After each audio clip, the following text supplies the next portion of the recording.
தமிழக பாஜக தலைவர் அண்ணாமலை தன்னைத்தானே சாட்டையால் அடித்துக்கொண்டு போராட்டம் நடத்திய நிலையில் அவர் வெளிநாட்டிற்கு அரசியல் படிக்க போகவில்லை, சர்க்கஸ் படிக்கத்தான் சென்றுள்ளார் என்று காங்கிரஸ் மூத்த தலைவர் திருநாவுக்கரசர் விமர்சித்துள்ளார்.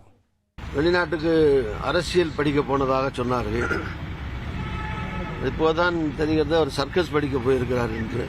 எல்லாம் மக்கள் கூடுற கூட்டமான இடங்கள்ல நின்று இந்த மாதிரி வித்தை காட்டுவாங்க. அது மாதிரி லண்டன்ல அரசியல் படிக்க போய் இந்த சர்க்கஸ் அரசியல் தான் படிச்சார் போல் இருக்கு. நல்ல சர்க்கஸ்ல இருக்கிற கோமாளிகள் வித்த காட்டுற மாதிரி இங்க தமிழ்நாட்டு மக்கள்ல அதுவும் திமுக அரசை அகற்றுவரை தினம் எடுத்து அடிச்சுக்க வேண்டியதானே. ஏன் ஒரு நாளோட இருக்கிறார்? ஒரு நாளைக்கு வீட்டுக்கு முன்னால நின்று 5-6 அடி அடிச்சுக்கதான் சொன்னாரு.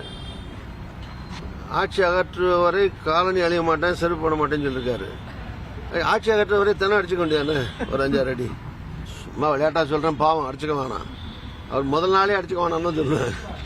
இன்னும் அவரை நம்பி அவர் மனைவி புள்ள குட்டி எல்லாம் இருக்காங்கல்ல. மகாத்மா காந்தி கூட சுதந்திர போராட்டத்துக்காக அவரோட ஒரு தியாகி அவரு.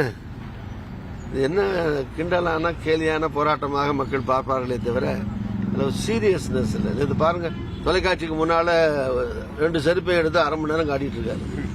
காட்டி இதை போட மாட்டேன், இது செருப்பு போட மாட்டேன்னா தெரியாதா ஜனங்களுக்கு? செருப்பு இன்னும் தெரியாதா? முன்ன கொஞ்சம் கொஞ்சமா பண்ணிட்டு இருந்தாரு. இப்ப வெளிநாட்டுக்கு படிக்க போயிட்டு வந்தவொடனே அப்படியே முற்றிலுமா ஃபுல் கோமாளி மாதிரி ஆயிட்டார். கொஞ்சம் அவரை மாத்திக்கிட்டா அவருக்கும் நல்லது, அவர் உடம்புக்கும் நல்லது, அவர் குடும்பத்துக்கும் நல்லது, அவர் கட்சிக்கும் நல்லது.